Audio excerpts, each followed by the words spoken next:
امریکہ نے ایک اپنی بہت بڑی حکمت عملی جو اختیار کی، عالم عرب کے سینے میں اسرائیل کا خنجر پیوست کر دیا تاکہ یہ کبھی آزاد نہ ہو جائیں، ہمارے انگوٹھے تلے رہے۔ بسم اللہ الرحمن الرحیم۔ ہماری پالیسی گواہی کرے یہ استعمار کا دوسری جنگ عظیم کے بعد جہاں برطانوی استعمار، فرانسیسی استعمار رفتہ رفتہ یہ ہٹنے شروع ہوئے، صدر ناصر نے انگریزوں کو اٹھا کر پھینکا میڈیٹرینین میں اور دوسرے جگہوں سے، الجزائر نے آزادی حاصل کی فرانس سے، اطالویوں سے جو ہے لیبیا والوں نے آزادی حاصل کی، یہ ہو گیا، لیکن ایک خنجر پیوست کر دیا گیا اسرائیل کا سینہ عرب۔ اس صورتحال میں ظاہر بات ہے کہ ایک تو بڑی آئیڈیل پوزیشن تھی کہ پورا عالم اسلام متحد ہو، لیکن وہ تو بہت دور کا خواب معلوم ہوتا ہے۔ علامہ اقبال سے بڑا کوئی نقیب نہیں ہے ملت اسلامی کی وحدت کا، ایک ہو مسلم حرم کی پاسبانی کے لیے نیل کے ساحل سے لے کر تابخا کے کاشور، لیکن انہیں بھی اپنے لیکچرز میں کہنا پڑا کہ اس وقت جو صورتحال ہے پورے عالم اسلام کی ایک وحدت بن جانا تو تقریباً ناممکن نظر آ رہا ہے، اگر کسی طرح ایک common wealth of Muslim nations وجود میں آ جائے تو بھی بڑی کامیابی ہوگی، لیکن اس سے بھی پہلے یہ تو زیادہ آسان تھا کہ عالم عرب ایک وحدت کی شکل اختیار کر لے۔ یہ تو ایک قوم ہے، اکثر و بیشتر ایک نسل یا زیادہ دو نسلیں کہتی ہیں، شمالی افریقہ میں بربر نسل بھی ہے، باقی تو سب عرب ہے۔ یہ پورا عالم ایک نسل، ایک زبان، پورے اتنے رقبے کے اوپر بولے جانے والی ایک زبان، یہ تو ایک ہو جائے۔ افسوس یہ ہے کہ اس کا ایک ہو جانا، ایک شخصیت ابھری تھی جو مذہبی مزاج کی شخصیت تھی، جو دینی مزاج کی حامل شخصیت تھی، اگر اس کی قیادت میں عالم عرب متحد ہو جاتا تو واقعتاً ایک بہت بڑا جو ہے مرحلہ وہ طے ہو جاتا پوری عالمی ملت اسلامیہ کی ایک وحدت اختیار کرنے کا۔ وہ شخصیت تھی شاہ فیصل شہید کی، اور اس لفظ کے ساتھ یہ آپ کے ذہن میں آ گیا ہوگا کیوں انہیں شہید کر دیا گیا، کس نے کیا کرایا، کہاں سے تعلیم حاصل کر کے آیا تھا وہ جس نے شہید کیا شاہ فیصل شہید کو، اس کی گردن پر کون سوار تھی، وہ یہودی لڑکی کے جس کے فوٹو بھی شائع ہوئے کہ گردن پر اٹھائے کھڑا ہوا شہزادہ اپنی ایک یہودی دوست کو، لڑکی کو، اور وہی ہے کہ جس نے جا کر پستول سے شہید کیا ہے۔ جہاں میں اچھی طرح جان لیجئے، جیسے بارہا میں نے عرض کیا ہے کہ حضرت عمر کو شہید کرنے والا کہنے کو ابو لولو فیروز تھا، لیکن اس کے پیچھے پورا ایرانی نسل پرستی کا جو پورا پس منظر ہے، اسے تو ہر شخص جس کی ذرا بھی نگاہ جو ہے جو صرف منظر کو نہ دیکھ رہی ہو پس منظر کو بھی دیکھنے والی ہو، وہ تو جان دے گی کہ ابو لولو فیروز ایک فرد کا نام نہیں تھا، وہ ایران کا انتقام تھا عالم عرب سے۔ بالکل اسی طریقے سے یہ امریکی استعمار کا ہتھ کنڈا تھا، اسے محسوس ہوا۔ شاہ فیصل مذہبی مزاج کا شخص یہ ابھر رہا ہے، اور یہ شاہ فیصل کی حکمت عملی کا ذرا آپ اندازہ کیجئے۔ لاہور میں سمٹ کانفرنس ہوئی، اس میں وہ آئے، سب سے ٹاورنگ پرسنالٹی پورے اس وقت عالم اسلام کے اندر شاہ فیصل کی تھی، اور وہ گویا کہ ایک بہت ہی جس کو کہا جائے کہ ایک بہت ایلڈرلی، ایک بزرگانہ ایک شخصیت جو ہے، اور انہوں نے اپنی دولت کے دروازے، عرب میں وہ مشہور تھے کہ نہایت خسیس اور بخیل انسان ہے، اس لیے کہ وہاں وہ خرچ کرتے تھے حساب کتاب کے ساتھ، لیکن ان کے خزانے کھلے ہوئے تھے عالم اسلام کے لیے، ادھر بھی مدد ہے، ادھر بھی مدد ہے، ادھر بھی کام ہو رہا ہے، ادھر بھی کام ہو رہا ہے۔ پھر انہوں نے تیل کا ہتھیار استعمال کر کے ایک دفعہ امریکہ کو دن میں تارے دکھا دیے تھے، لہذا ان کا ہٹایا جانا سین سے یہ امریکی استعمار کے لیے لازم تھا۔ اب لے دے کر رہ گئے کون سیکولر مزاج کے لوگ۔ پہلی اٹیمپٹ جمال عبد الناصر نے کی، ناکام ہو گیا۔ قذافی صاحب نے کوشش کی کہ وہ ان کی جانشینی حاصل کر لے، ناکام ہو گیا۔ اب ایک تیسری شخصیت صدام حسین کی، ملحد ہے، اسلام سے کوئی سروکار نہیں، باس کا فلسفہ سیکولرزم پلس عرب نیشنلزم یہ اصول ہے، لیکن یہ ہے کہ یہ شخصیت اب ابھر کر ایسی آئی ہے کہ اس سے اس وقت یہ جان لیجئے، میں امریکہ میں بھی عربوں سے مل کر آیا ہوں، سعودی عرب میں بھی اب میں وہ دیکھ آیا ہوں، نوجوان نسل جو ہے عربوں کی، پورا جو دوسرے عرب ممالک ہیں جہاں پر کہ مذہب کا اتنا چرچا ہی نہیں ہے، پورا فلسطینی عرب، جارڈن کے عرب، شامی عرب عوام، وہ سب کے سب صدام کے پیچھے ہیں، اس لیے کہ انہیں نظر آ رہا ہے کہ ایک شخص پھر ایسا پیدا ہو کر سامنے آ گیا ہے جو شاید عالم عرب کو پھر یونائٹ کرے، اور یہ ہے اصل وہ شے کہ جو امریکہ کے لیے کسی صورت میں قابل قبول نہیں۔ دولت کے یہ ذخائر، خلیج کی یہ دولت، سیال سونا اور اس کے ذخیرے، اور یہ کسی طریقے سے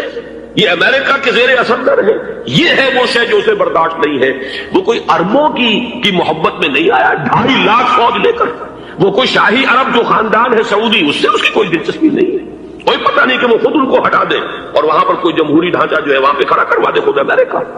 اس لیے کہ سعودی عرب میں دیکھ آیا ہوں حالات اگرچہ ظاہر بات ہے کہ زیادہ گہرائی میں تو وہاں جانے کا موقع ہی نہیں ہوتا، بہت ہی مستبد حکومت ہے، لیکن صاف نظر آ رہا ہے کہ اس وقت دونوں طبقے نوجوانوں کے جو ہے وہ شاہی خاندان کے شدید خلاف ہو چکے ہیں۔ جو وہاں پر جدید مثقف طبقہ ہے، جدید تعلیم یافتہ، جو باہر پڑھ کر آیا ہے امریکہ میں اور کہیں اور وہ کثیر تعداد میں، اب وہ صاف سوال کر رہے ہیں کہ یہ بلینز اور بلینز آف ڈالرز کے جو ہمارا خرچہ آتا تھا، ہمارے ہتھیاروں کے آرڈر جاتے تھے، وہ کہاں گئے؟ کل 65,000 فوج، اور عرب کے پاس، سعودی عرب کے پاس اتنے ٹینک بھی نہیں ہیں جتنے کہ یمن جیسے غریب ملک کے پاس، تو ہمارا روپیہ یہ گیا کہاں؟ یہ ایک سوال ہے جو ہر شخص کے ذہن کے سامنے ہے۔ اب ہمیں اپنے معاملات کو خود سنبھالنا ہوگا۔ اسی طریقے سے جو مذہبی طبقہ ہے، اور وہاں ہے بڑی تعداد میں مذہبی طبقہ نوجوان جن میں بڑا جذبہ ہے، اور ان کا وہ جوش جہاد انہیں جہاد افغانستان تک لے کر آیا۔ سینکڑوں عرب نوجوان یہاں جو ہے شہید ہوئے۔ اپنے ملک میں تو انہیں بولنے کی بھی کوئی امکان نہیں ہے، لیکن یہاں وہ جذبہ جو اندر اندر پروان چڑھ رہا ہے، وہ جذبہ انہیں لایا ہے، اور افغانستان کی سنگلاخ وادیوں کے اندر انہوں نے جام شہادت نوش کیا ہے۔ وہ طبقہ بھی شدید مخالف ہو چکا ہے کہ انہوں نے امریکیوں کو بلا کر، ان میں یہودی بھی ہیں، عیسائی تو ہے ہی ہے، یہودی ہیں، یہودی عورتیں ہیں، جو کچھ اب وہاں بے حیائی اور بے پردگی کے مناظر نظر آ رہے ہیں۔ یہ سرزمین عرب، میں نے امریکہ میں تقریر سنی ہے اسنا کے جو فائنل ان کا ایک سیشن تھا، اسلامک سوسائٹی نارتھ امریکہ، جس میں میں مدعو کیا گیا تھا، اور اسی لیے میں نے یہ سفر کیا تھا۔ ایک نوجوان نے جو تقریر وہاں پر کی ہے، واقعہ یہ ہے کہ میں حیران رہ گیا اس کی جرأت کا۔ اس نے کہا کہ حضور نے فرمایا تھا کہ جزیرہ نما عرب میں 2 دین جمع نہیں ہو سکتے، اور آج شاہی خاندان کی صرف اپنی حکومت کو بچانے کے لیے امریکیوں کو اتنی بڑی تعداد میں بلا لیا گیا ہے، جن میں موبائل چرچ بھی ہیں، موبائل سینیگوگز ہیں، یہودی مرد اور عورتیں جو ہے دندناتے پھر رہے ہیں آج عرب کی سرزمین پر۔ لہذا جو مذہبی طبقہ ہے وہ اس پر شدید رد عمل جو ہے اس کے اندر پایا جاتا ہے۔ یہ حالات ہیں جو میں آپ کے سامنے چاہتا تھا کہ رکھوں۔ یہ وہ شامت اعمال ہے۔ ایک طرف یہ کہ وہ شخصیت جو ہے صدام حسین کی، وہ کوئی پسندیدہ شخصیت نہیں، لیکن یہ کہ اس شخصیت کو تقویت دینے والے بھی تو یہی لوگ تھے۔ انہیں خطرہ تھا ایران کے انقلاب سے کہ کہیں اسی قسم کا کوئی انقلاب ہمارے ہاں نہ آ جائے، لہذا انقلاب ایران کو ایکسپورٹ نہ ہونے دے، اس لیے انہوں نے اسی صدام حسین کو بلینز اور بلینز آف ڈالرز کی مدد دی۔ آج وہی ہے، عربی کی تو ایک کہاوت بھی ہے، سم من کلبک یا کو، اپنے کتے کو کھلا پلا کے موٹا کرو، کسی روز تمہیں کو کاٹے گا۔ آج وہ تو انہیں کاٹ رہا، لیکن یہ کہ اس کا جو علاج تجویز ہوا ہے وہ انتہائی خوفناک ہے۔ 2.5 لاکھ امریکی وہ استعمار کے پنجے جو بمشکل عالم عرب کے سینے سے جو گڑے ہوئے تھے اس استعمار نے، مشکل ہٹے تھے کہ ایک دم اب وہاں پر خبریں آ رہی ہیں، فرانسیسی بھی آ رہے ہیں، برطانوی بھی آ رہے ہیں، کہاں کہاں سے فوجیں آ رہی ہیں، اور وہاں پر 2.5 لاکھ تو صرف امریکن آرمی کا، اس میں تقریباً 1.5 لاکھ تو پہنچ چکی، اور جو بھی ہوگا وہاں پر جیسا کہ میں نے عرض کیا ہے اس قدر خوفناک سین ہے۔ میں نے بہت سے حضرات واقف ہوں گے، کئی مرتبہ میں نے حوالہ دیا ہے مولانا سید حامد میاں رحمہ اللہ کا۔ انہوں نے ایک دفعہ مجھے بتایا تھا کہ احادیث میں جو قرب قیامت کے حالات و واقعات کی پیشن گوئیاں ہیں، ان میں یہ ہے کہ وہ جو آخری جنگ ہونی ہے جو کہ دجال کے خلاف ہوگی مسلمانوں کی، اور جس میں کہ حضرت مسیح علیہ السلام کا نزول ہوگا، جس کے سلسلے میں اس سے پہلے ایک جنگ ہوگی بہت خوفناک، بہت خوفناک۔ اور عجیب الفاظ ان کے یہ تھے کہ اس میں ایک طرف مسلمان اور عیسائی اور یہودی تینوں ہوں گے۔ یہ بات سمجھ میں نہیں آتی تھی کہ مسلمان اور یہودی ایک جگہ کیسے جمع ہو سکتے ہیں۔ آج وہ نقشہ نظر آ گیا۔ آج اسرائیل، امریکہ، سعودی عرب اب یہ ایک ہے، بلکہ چلتے آئیے مصر، اسرائیل، سعودی عرب اور جو بھی ان کے حواری ہیں وہ سب ایک ساتھ میں کھڑے ہیں، اور ان کے اوپر سیادت کس کی؟ امریکہ کی۔ وہ نقشہ آ گیا ہے۔ اور اس جنگ کے سلسلے میں مولانا حامد میاں رحمہ اللہ نے مجھے بتایا تھا کہ حدیث میں الفاظ آئے ہیں، اتنے لوگ ہلاک ہوں گے، اتنے لوگ ہلاک ہوں گے، اتنے لوگ ہلاک ہوں گے کہ ایک پرندہ سینکڑوں میل تک اڑتا ہوا چلا جائے گا اور اسے سوائے لاشوں کے اور کچھ نظر نہیں۔ یہ نقشہ خاکم بدہن تلا ہوا ہے، کھڑا ہوا ہے۔ جو بھی ہوگا کیمیاوی جنگ،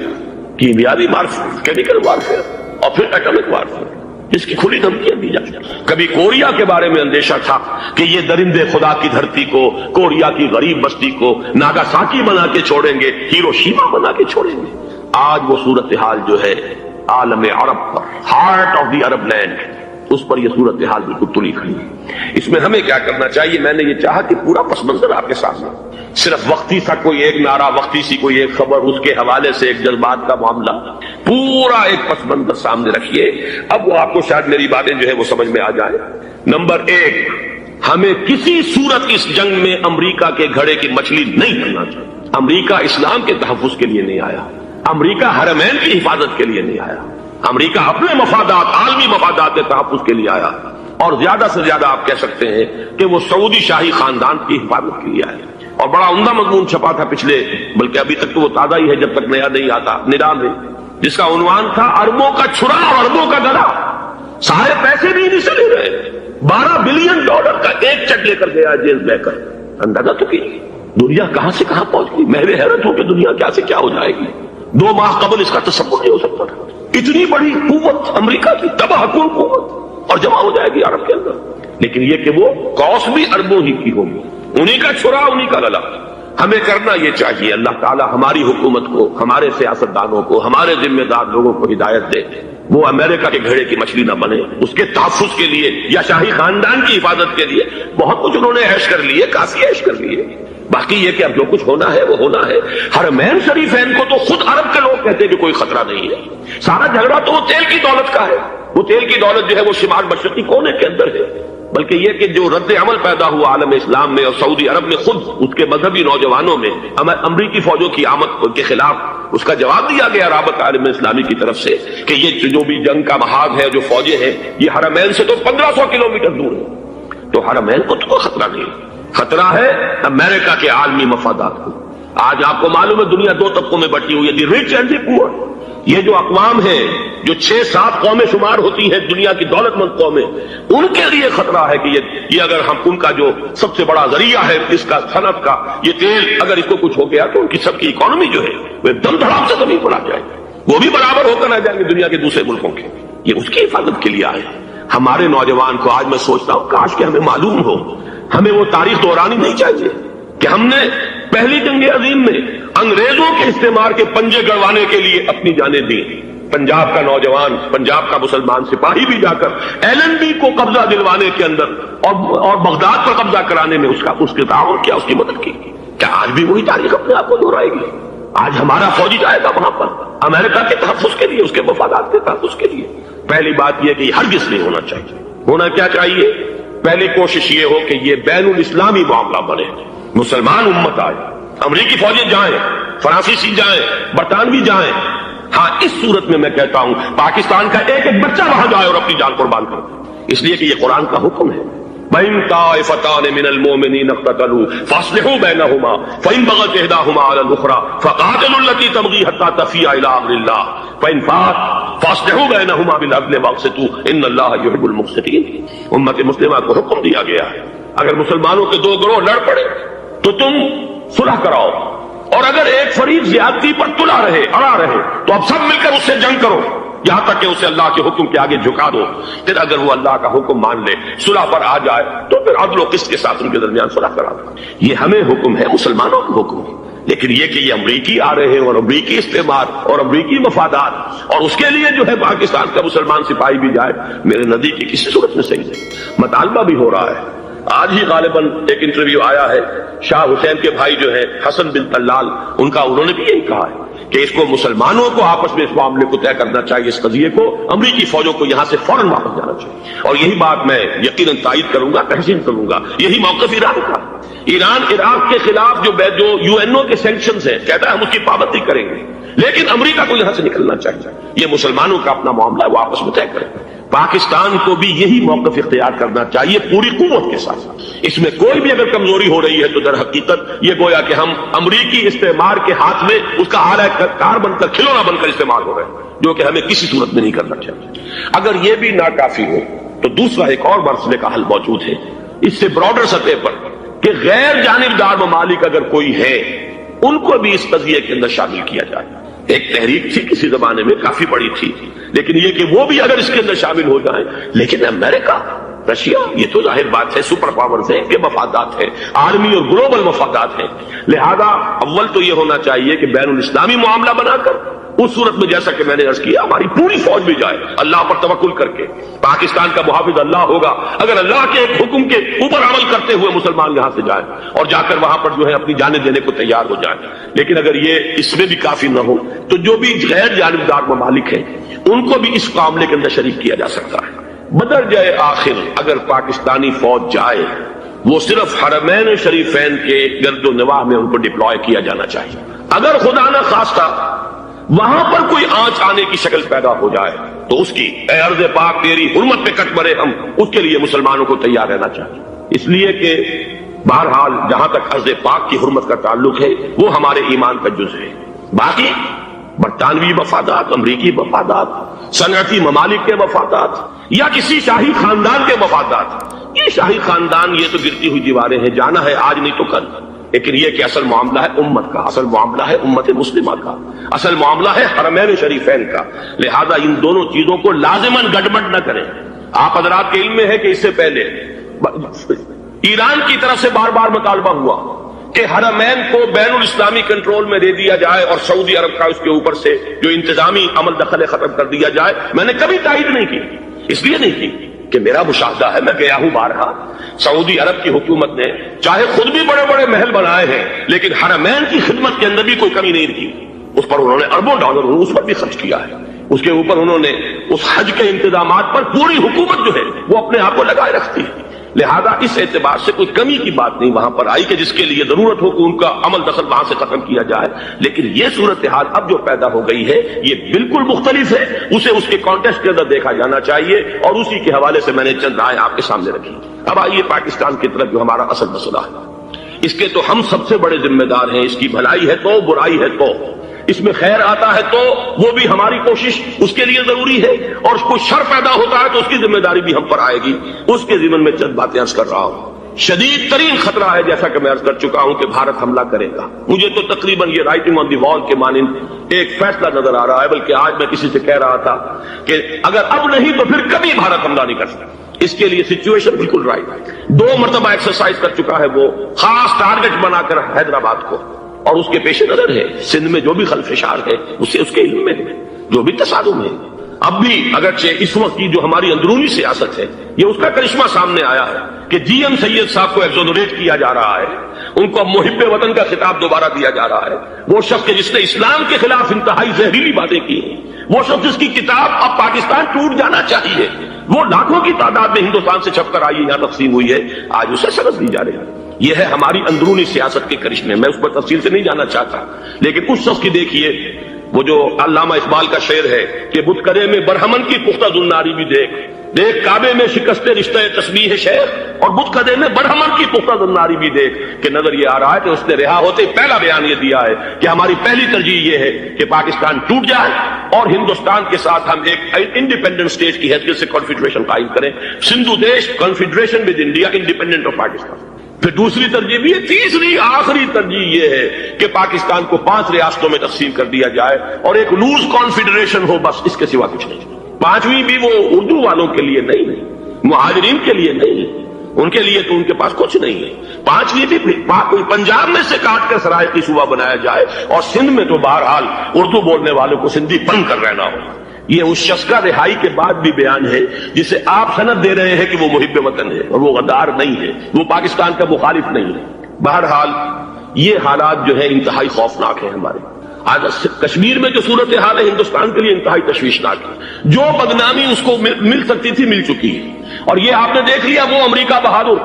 جو 1.5-2 لاکھ آدمی لے کر پہنچ گیا سعودی عرب میں، اس نے انگلی تک نہیں اٹھائی ہے کہ کشمیر میں بھارت کیا کر رہا ہے۔ یہ ہے ان کی ڈبل سٹینڈرڈز، یہ ہے ان کی بے ایمانیاں کہ بھارت وہ کچھ کر رہا ہے وہاں۔ آج اگر ظلم ہو رہا ہے کویت میں عراقیوں کے ذریعے، پورے ورلڈ ٹیلی ویژن پر، CNN پر، فلاں پر اور اخبارات میں، آج بھی ایک لمبا مضمون میں نے اخبار میں پڑھا ہے، لیکن یہ ہے کہ کشمیر میں کیا ہو رہا ہے کہیں تذکرہ نہیں ہو رہا۔ یہ ہے دنیا کے اندر دیانت اور امانت اور شرافت کا حال، اور بین الاقوامی سیاست جو ہے اس کے ڈبل سٹینڈرڈز، لہذا جو بدنامی بھارت کو آ سکتی تھی وہ آ چکی ہے۔ ہندوستان سے ایک نوجوان مسلمان صحافی دہلی سے آئے تھے، نئی دنیا ایک پرچہ نکلتا ہے اس کے طرف سے وہ دورہ کر کے گئے ہیں، مجھ سے بھی لاہور میں ملے تھے، تقریباً 1 مہینہ 1.5 مہینہ ہوا، ان کے الفاظ سن کر میں کانپ گیا تھا۔ انہوں نے کہا تھا کہ بھارت کی حکومت اس کے اوپر تلی ہوئی ہے کہ چاہے ایک اور آخری کشمیری کو بھی ہلاک کرنا پڑے، وہ کشمیر کے اندر کبھی بھی کوئی معاملہ جو ہے کشمیر کی آزادی یا کشمیر کو پاکستان کے لیے جانے کے لیے تیار نہیں ہے۔ کیا بگڑے گا اس کا؟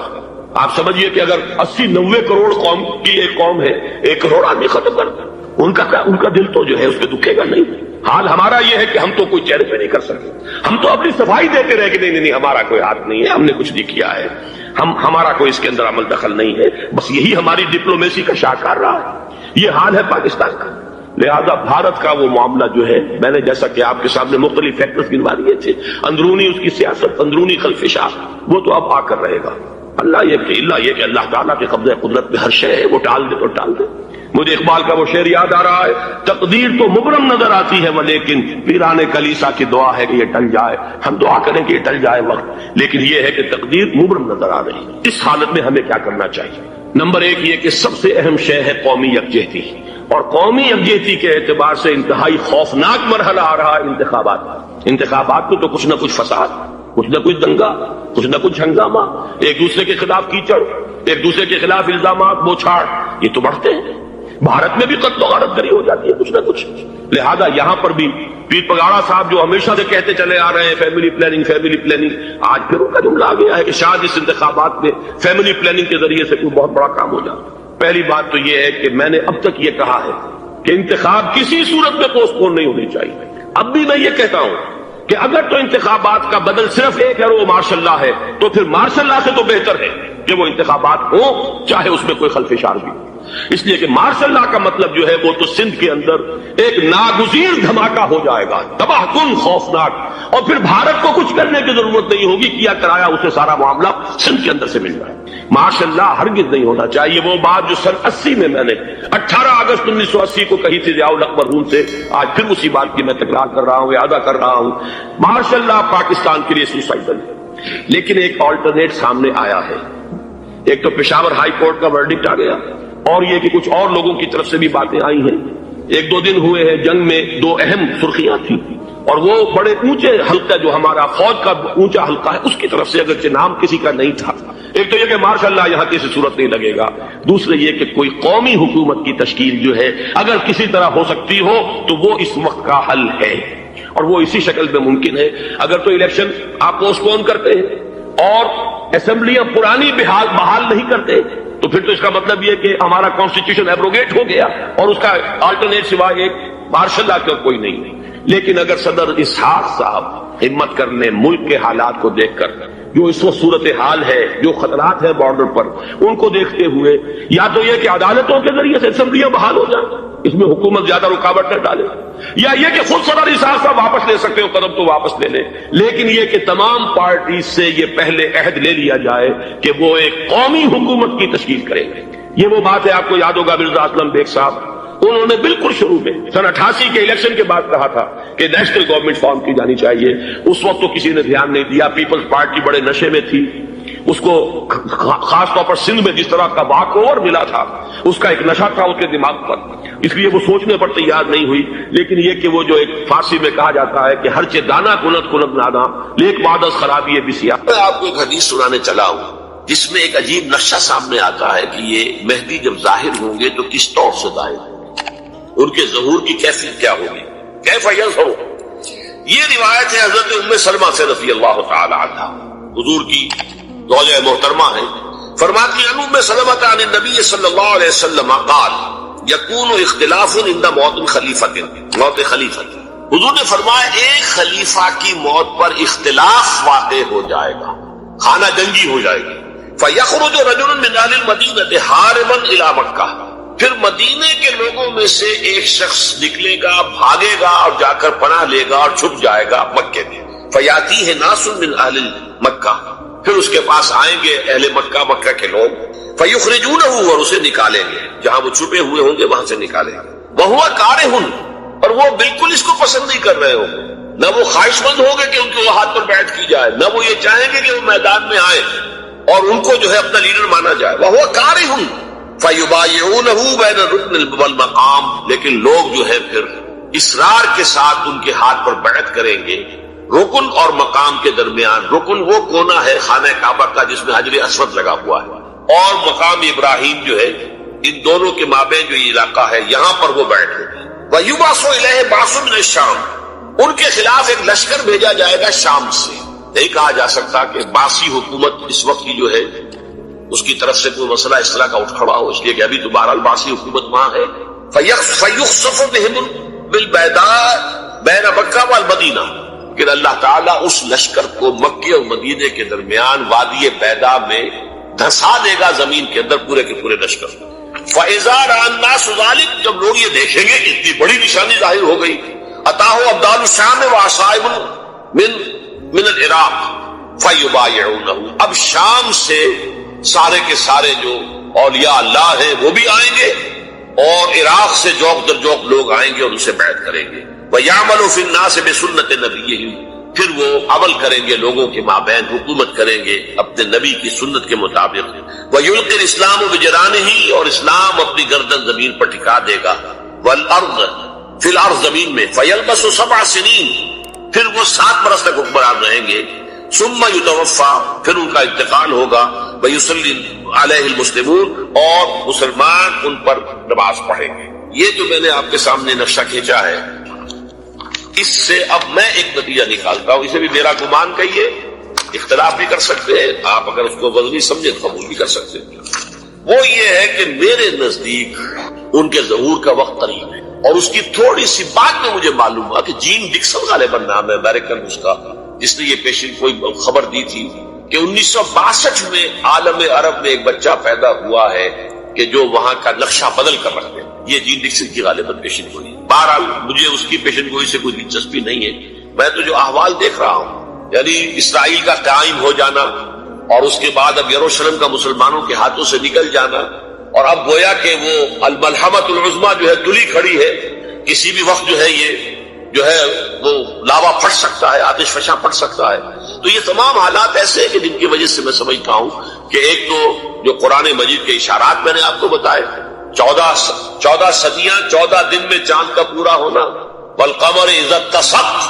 14 دن میں 14ویں کا چاند۔ اسی طرح اب یہ 14 صدیوں کے بعد یہ صدی جو 15ویں صدی ہے، یہ در حقیقت ظہور امام مہدی کی صدی ہے۔ سب سے بڑی جنگ، تاریخ انسانی کی عظیم ترین جنگ جس کی خبر دی گئی، اور کوئی عجب نہیں کہ اس صدی کے خاتمے سے پہلے پہلے وہ جنگ بھی واقع ہو جائے۔ اسی طریقے سے خاص طور پر سابقہ امت مسلمہ بنی اسرائیل یہود 2000 برس سے بے گھر تھے، بے خانمہ، برباد، ڈائسپورا، کوئی گھر نہیں، کوئی ملک نہیں، در بدر کی ٹھوکریں کھانے والی قوم۔ اس صدی میں اسے گھر ملا ہے، ملک ملا ہے۔ اس صدی کا بالکل آغاز تھا 1919 بالفور ڈیکلریشن۔ اس صدی کے آغاز ہی سے ان تمام واقعات کے جو ہے سلسلے شروع ہو گئے۔ بالفور ڈیکلریشن میں طے کیا گیا تھا کہ فلسطین پر ان کا حق ہے اور وہاں انہیں آباد ہونے کے لیے سہولتیں فراہم کی جائیں گی۔ 1919 میں جس کام کا آغاز ہوا، 1948 میں 30 برس سے کم مدت میں وہ ملک وجود میں آ گیا۔ تو کوئی عجب کی بات نہیں ہے، کوئی تعجب کی بات نہیں کہ اب اسرائیل سے گریٹر اسرائیل تک، عظیم تر اسرائیل تک بھی اسی صدی میں پیش قدمی ہو جائے۔ چوتھی بات یہ ہے کہ یہی صدی ہے جس میں خلافت اسلامیہ کا خاتمہ 1924۔ یہ ذہن میں رکھیے کہ یہ خلافت وہ خلافت نہیں تھی جس کو ہم خلافت راشدہ کہتے ہیں، یا جو خلافت علی منہاج النبوہ ہے اس حدیث کی روح سے جو ابھی میں نے آپ کو سنائی، تاہم خلافت تھی، نام تو تھا، جیسے ہم نام کے مسلمان ہیں ایسے ہی نام کی خلافت بھی تھی۔ بہرحال علامہ اقبال نے جو فریاد کی کہ چاک کر دی ترک نادا نے خلافت کی تباہ، سادگی اپنوں کی دیکھ اوروں کی عیاری بھی دیکھ، یہ کچھ اور تھے پیچھے جنہوں نے اس خاتمہ کروایا خلافت کا۔ یہ وہی فری میسنری، زائنزم، برطانیہ، یہ قوتیں پیچھے، لیکن یہ کہ جادو ہو جو سر چڑھ کر بولے، کروایا ایک مسلمان کے ہاتھ، مصطفیٰ کمال پاشا کے ہاتھ۔ چاک کر دی ترک نادا نے خلافت کی تباہ، سادگی اپنوں کی دیکھ اوروں کی عیاری بھی دیکھ، مقصد بھی حاصل کر لیا، الزام بھی اپنے اوپر نہیں آ رہے۔ لیکن میں جو عجائبات اس صدی کے آپ کو گنوا رہا ہوں، اس کے اعتبار سے اسے بھی ناقابل قرین، ناقابل قیاس نہ سمجھیے کہ اس صدی کے خاتمے سے پہلے پہلے پھر دوبارہ خلافت کا نظام قائم ہو جائے۔ جب یہ سب کچھ ہو سکتا ہے جو اس صدی میں ہوا ہے، تو آخر یہ باتیں کیسے محالات عقلیہ میں سے شمار میں آئیں گے؟ بہرحال میں نے اس صدی کے عظیم حوادث کا تھوڑا سا تذکرہ اس لیے کیا ہے کہ خاص طور پر حوالہ دینا چاہتا ہوں کہ جب خلافت کو ختم کرنے کی سازشیں چل رہی تھی، یہی آپ کا ملک تھا بر عظیم پاک و ہند، اس میں عظیم تحریک چلی تھی، پوری دنیا میں کہیں اور کوئی تحریک نہیں تھی، کہیں کوئی احتجاج نہیں تھا، پورے دنیا میں کسی دوسرے مسلمان ملک میں ترکوں کی ہمدردی میں اور ترکوں کی موافقت میں کوئی بات کبھی نہیں گئی تھی۔ پورا عالم عرب تو ویسے ہی ترکوں کا دشمن ہو چکا تھا، انگریزی استعمار نے قومی نفرت کے بیج بو دیے، لیکن یہ کہ بقیہ بھی تو پورا عالم اسلام ہے. عالم عرب تو اس ملت اسلامیہ کا 1/5 بھی نہیں ہے، باقی 4/5. اس پہ نوٹ کر لیجیے صرف یہ بر عظیم پاک و ہند ہے کہ جس میں تحریک چلی، تحریک خلافت، اور کس شد و مت سے چلی، کس زور شور سے چلی کہ ہندوؤں کو اس میں شریک ہونا پڑا، گاندھی کو اس میں شریک ہونا پڑا. اس لیے کہ بہرحال ایک ذہین آدمی تھا، سمجھدار آدمی تھا، حالات کے نبض پر اس کا ہاتھ تھا. وہ جانتا تھا کہ اگر اس وقت ہم نے مسلمانوں کا ساتھ اس تحریک میں نہ لیا تو پھر کسی بھی تحریک میں ہم ان کا تعاون حاصل نہیں کر سکتے. کہاں گاندھی، کہاں خلافت. لیکن آپ اندازہ کیجئے کہ یہ تحریک، یہ بھی در حقیقت مظہر ہے اسی کا کہ وہ تحریک اتنے شد و بد اور زور شور سے اٹھی کہ گاندھی کو اس میں شمولیت اختیار کرنی پڑی اسی بر عظیم پاک و ہند میں. اور اب اللہ کا نام لے کر ہم نے اسی ملک میں سے جو بھی ٹکڑا ہمیں ملا ہے پاکستان کے نام سے، اب اس میں تحریک خلافت کا آغاز کیا. آغاز تو ہمیشہ حقیر ہوتا ہے، چھوٹا ہوتا ہے، لیکن کوئی تعجب کی بات نہیں. آخر بڑے بڑے تناور درخت بھی شروع میں چھوٹے سے نازک پودے کی شکل میں ہوتے ہیں. اللہ تعالیٰ کی قدرت سے بعید نہیں کہ یہ تحریک خلافت کا یہ پودا جو ہے تناور درخت کی شکل اختیار کرتا ہے. ایک خاص مناسبت جو ہمارے خطبات میں خلافت کو قائم ہوئی ہے کہ اس صدی کے آغاز میں تحریک خلافت چلی تو اس کے زعماء پر مقدمہ بغاوت اس ہال میں چلایا گیا. یہ اس خالد زینا ہال کی تاریخی حیثیت یہی حال تھا جس میں مولانا محمد علی جوہر کھڑے ہوئے تھے مجرموں کے کٹہرے میں، اور ان کے ساتھ اور بھی کتنے ہی زعماء ملت تھے کہ جو شریک تھے، اور ایک انگریز جج بیٹھا ہوا ان کے خلاف سماعت کر رہا تھا مقدمہ بغاوت. 1921 کی بات ہے نا، 62 برس گزرے ہیں. لیکن یہ کہ جیسا کہ میں نے عرض کیا اگر اس وقت وہ عظیم تحریک چلی تو کوئی عجب نہیں کہ اللہ تعالیٰ کے فضل و کرم سے اب یہ تحریک بھی وقت تو درکار ہوگا، لیکن اللہ کے فضل و کرم سے یہ مومنٹم پکڑے، اس میں قوت پیدا ہو. تو نہ یہ اللہ کے فضل و قدرت سے بعید ہے، اور نہ ہی جیسا کہ میں نے عرض کیا اس صدی کے تمام عجائبات اگر آپ کے سامنے ہو تو ان کے اعتبار سے یہ کوئی بہت ہی ایک محال بات نظر آتی. ایک بات میں یہاں ضرور واضح کر دوں، وہ جو تحریک خلافت چلی تھی جس کے زعماء پر مقدمہ بغاوت اس حال میں چلایا گیا اور اب اس تحریک خلافت کا ہم نے آغاز کیا ہے، نام تو وہی ہے مشترک، لیکن ان کے مابین زمین و آسمان کا فرق. وہ تحریک صرف ایک احتجاجی تحریک تھی کہ خلافت کے نام سے مسلمانوں کی وحدت ملی کا جو ایک نشان ہے، جو ایک علامت ہے، اسے ختم نہ کیا ہے. حالانکہ پوری دنیا جانتی تھی، ہر شخص جانتا تھا، بچہ جانتا تھا یہ خلافت وہ خلافت نہیں ہے. یہ وہ خلافت تو نہیں جو عمر فاروق کی خلافت تھی رضی اللہ تعالی عنہ، یا ابو بکر کی خلافت تھی رضی اللہ تعالی عنہ، یا عثمان غنی کی خلافت تھی رضی اللہ تعالی عنہ، یا حضرت علی مرتضیٰ کی خلافت تھی رضی اللہ تعالی عنہ. یہ وہ خلافت تو نہیں، لیکن پھر بھی وحدت ملی کا ایک نشان، ایک علامت. اب میں آپ کو ایک بات بتا دینا چاہتا ہوں کہ جیسے ہمارے ایک محاورہ ہے کہ ہاتھی مرا ہوا بھی سوا لاکھ کا ہے. وہ خلافت اگرچہ اپنی حقیقت کھو چکی تھی، پھر بھی اس میں جو طاقت تھی، آخر کوئی شے تھی کہ جس کی وجہ سے اسلام کے دشمن یہ چاہتے تھے کہ اس کو ختم کر دیا جائے. اس کے ضمن میں ایک واقعہ بھی ہے کہ حضرت شیخ الہند مولانا محمود حسن رحمہ اللہ یہ جب مالٹا میں اسیر تھے، نظر بند تھے، تو وہاں جو انگریز کمانڈانٹ تھا اس کیمپ کا جس میں کہ وہ نظر بند تھے، اس کو کچھ انس ہو گیا حضرت شیخ الہند سے. بہرحال ہر شخص اندازہ کر لیتا ہے کہ یہ کوئی عام مجرم نہیں ہے، اس کی شخصیت ہے، روحانیت جو ہے نا انسان کی وجود سے شعاع کی صورت میں. اگر آپ کو ہماری ویڈیو اچھی لگی ہو تو ہمارے چینل کو سبسکرائب ضرور کریں. ڈاکٹر اسرار احمد رحمۃ اللہ علیہ کی وفات کے لیے سورہ فاتحہ پڑھ کر کامنٹ میں آمین لکھیں. شکریہ.